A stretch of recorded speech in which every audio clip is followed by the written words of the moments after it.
हर हर महादेव मित्रों।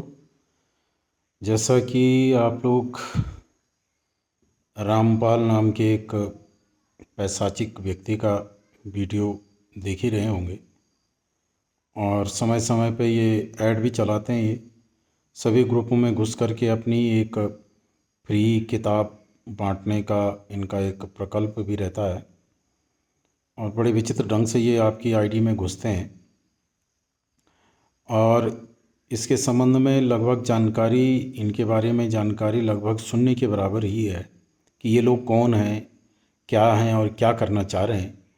लेकिन जानकारी कम होने के कारण लोग जो है वो फ्री किताब के चक्कर में अपना एड्रेस इनको दे देते हैं और उनके यहाँ ये अपनी द्वारा जो कल्पित गीता है या कल्पित जो शास्त्रार्थ है उसको आप लोगों तक, हम लोगों तक पहुँचाते हैं।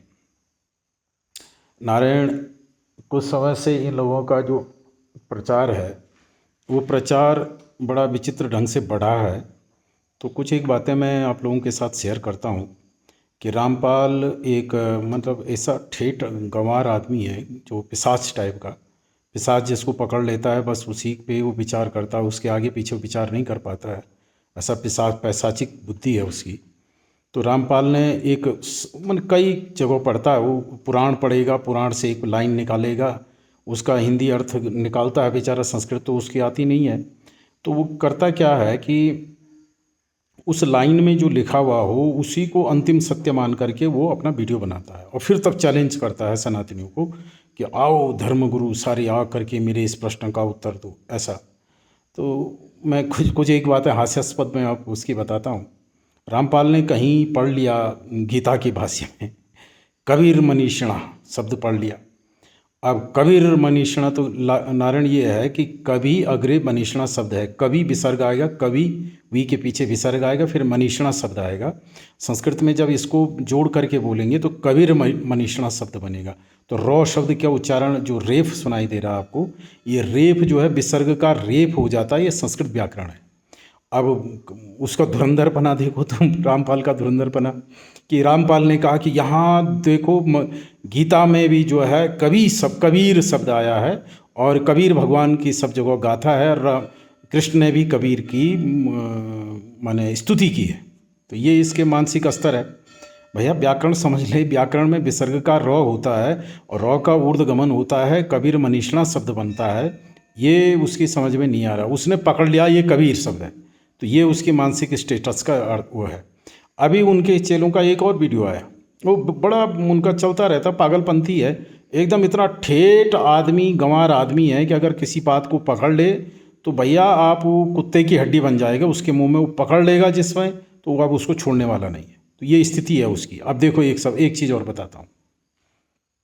रामपाल ने कहीं पढ़ लिया कि तस्य वाचक प्रणव, कि उसका वाचक जो है, उस ब्रह्म का वाचक जो है प्रणव है और जो है ये प्रणव ही सर्वश्रेष्ठ है।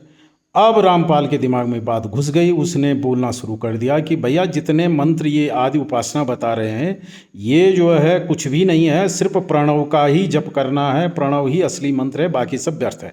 पकड़ लिया उस क्या बोलते हैं ठेठ गंवार बुद्धि ने पकड़ लिया। अब क्या करें, लोग सोचे, अब लोगों को पकड़ पकड़ करके करने लगा। अब जरा सा समझाने के लिए हंसी आ रही है। तो अब देखो रामपाल के शिष्यों से पूछूं, चलो ठीक है, तस्य वाचक प्रणव, उसी उपनिषद में फिर ये लिखा यतो वाचा निवर्तन्ते अप्राप्य मनसा सह। इसका मतलब है कि वो ब्रह्म तत्व ऐसा है जहाँ वाणी नहीं पहुँच सकती है और मन से जिसका नहीं ग्रहण किया जा सकता है। तो ये जो प्रणव का जप है आप वाणी से करोगे, मन से करोगे, तो जब मन और वाणी वहाँ पहुँच ही नहीं सकती है तो प्रणव का जप करके करोगे क्या? फिर प्रणव का जप करोगे क्या आप, जब प्रणव के जप ने उस ब्रह्म तक पहुंचना ही नहीं है? और तस्य मूर्ति ओम, उसका और भी कई प्रकार के पैशाचिक पकड़ी हुई है। नारायण देखे, एक शब्द है वेद का, एक श्लोक है, त्यज धर्मा धर्मम च उभे सत्यानृत्य त्यज, उभे सत्यानृत्य त्यक्त्वा येन तेजसी तत्यज। मतलब जितना भी आपने इस दुनिया में आकार प्रकार जितना भी ग्रहण किया है ना जी, ये सब मिथ्या है, इसको छोड़ना है। और सुनिए कि तत्र वेदा अवेदा भवन्ति, उस ब्रह्म तत्व में जाकर के जो वेद है, जो ज्ञान है वो अवेद हो जाता है। तो अब जो आपने प्रणव की मूर्ति बनाई या प्रणव का जप बताया, ये तो सब मिथ्या सिद्ध हो गया है। ठीक है ना। वाचारमणम विकारोयम नामधेयम मृतिकामेव सत्यम, ये जितने भी नाम रूप आकार हैं ये सब मिथ्या है, और ये सब मिथ्या है, ये सर्व शुद्ध ब्रह्म स्वरूप है। इसलिए न तो प्रणव को ओम प्रणव को ही अंतिम उसकी मूर्ति कहा जा सकता। अगर प्रणव को ही आप पकड़ के बैठ जाएंगे तो ये तो वाचारमणम है, ये तो नाम रूप है। तो नाम रूप तो ईश्वर में ब्रह्म में मिथ्या हो जाता है। तो कैसे करके आप सिद्ध करोगे कि यही है। तो लेकिन ये जाट बुद्धि, माने ऐसा मूर्ख बुद्धि, जाट बुद्धि तो नहीं बोलूँगा मैं, जाट बुद्धि शब्द कहने से किसी वर्ग विशेष के लिए लोग प्रयोग करने लग जाएंगे। एक ऐसी मूर्ख बुद्धि, जड़ बुद्धि जिसको कहेंगे, वो जड़ बुद्धि संपन्न व्यक्ति है। और जड़ बुद्धि को जब आप पकड़ लेगा तो वो अपने आप को बहुत बड़ा विद्वान समझता है। मैंने आपको बताया कि प्रणव को देखिए, तो ये फिर आप पूछेंगे कि जी आपने प्रणव का जप बताया तो ये क्यों क्या। तो देखो नारायण, आपको एक चीज़ समझनी होगी कि ये 100 किलो की जो कुश्ती होती है, 100 किलो वाले जो लोग होते हैं, उसकी कुश्ती में 1 करोड़ का इनाम रखा हुआ है। ठीक है ना। आप भी मनुष्य हैं, वो 100 किलो वाला जो व्यक्ति है, 100 किलोग्राम वर्ग का जो फाइटर है, जो व्यक्ति है कुश्ती का, और आप हैं 25 किलो के, तो आपको 25 किलो वाले को 100 किलो वाले के साथ लड़ने नहीं दिया जाएगा। अगर आप ये दावा करें कि नहीं, आपने यहाँ तो जाति व्यवस्था कर दी, आपने यहाँ लिंग भेद कर दिया, आप यहाँ तो वजन का भेद कर रहे हैं, तो भैया आप 25 किलो के हैं, वो 100 किलो का है, 100 किलो वर्ग की फाइट है। आप 25 किलो वाले को 100 किलो वाले से नहीं लड़ाएंगे। अगर 25 किलो वाला 100 किलो वाले के पास जा कर के लड़ने लगेगा तो वहीं उसको जो है कचूमर निकाल देगा उसका। तो 100 किलो का जो व्यक्ति है 100 किलो वाले से ही लड़ेगा। ठीक इसी प्रकार से नारायण, संसार में नाना प्रकार के जीव हैं, रुचि नाम वैचित्र्यात्, नाना प्रकार की रुचि वाले जीव हैं।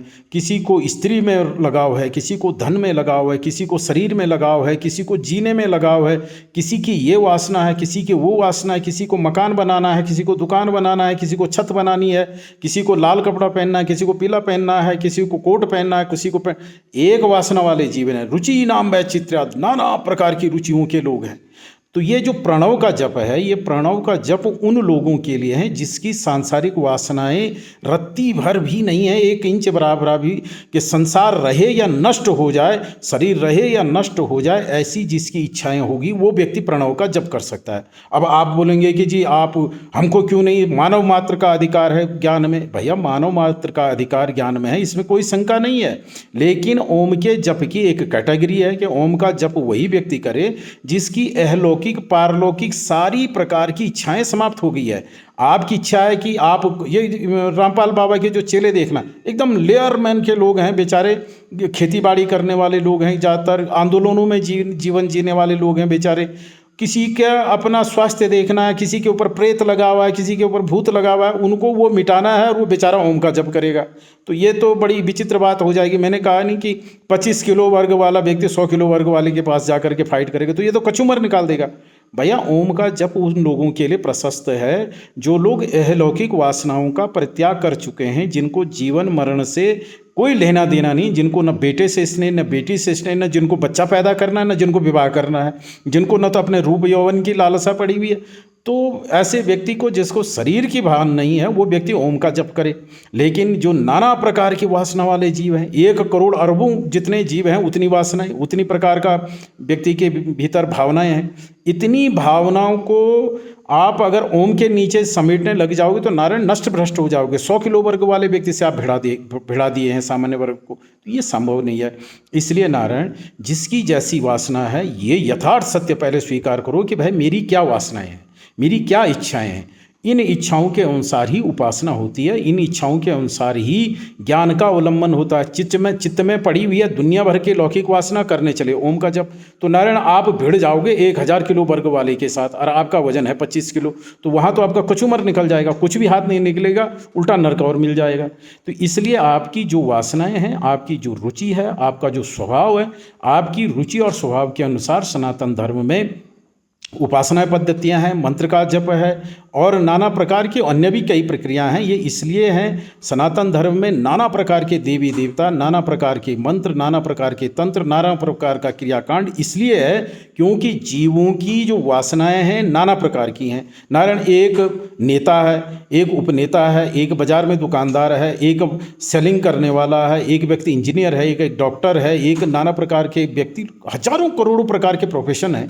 तो आप सबको एक ही चीज़ नहीं बांट सकते, सबको एक ही ज्ञान नहीं दे सकते। सबकी रुचि के अनुसार, सबके स्वभाव के अनुसार ये व्यवस्था सनातन धर्म में ही मात्र है। इसलिए नाना प्रकार के देवता हैं, इसलिए नाना प्रकार के मंत्र हैं, इसलिए नाना प्रकार की साधना पद्धतियां हैं। एक ही प्रकार की साधना पद्धति तभी चल सकती है जब सभी व्यक्ति एक ही प्रकार की इच्छाओं वाले, एक ही प्रकार के मनोवृत्ति वाले, एक ही प्रकार के स्वभाव वाले हों, एक ही प्रकार के कर्म वाले हों, एक ही प्रकार के जन्म वाले हों। लेकिन ऐसा तो है नहीं, सबका जन्म भिन्न भिन्न है, भिन्न भिन्न लिंगों में है, भिन्न भिन्न प्रकार की पारिवारिक स्थितियों में है, भिन्न भिन्न प्रकार के देश की स्थितियों में है। तो नारायण जो व्यक्ति हिमालय पर्वत में रह रहा है उसको समुद्र की उपासना नहीं करवाई जा सकती, क्योंकि समुद्र हिमालय में उपस्थित नहीं है। और जो समुद्र देश में जो व्यक्ति रह रहा है उसको हिमालय की उपासना नहीं करवाई जा सकती, क्योंकि समुद्र देश से हिमालय पर्वत बहुत दूर है।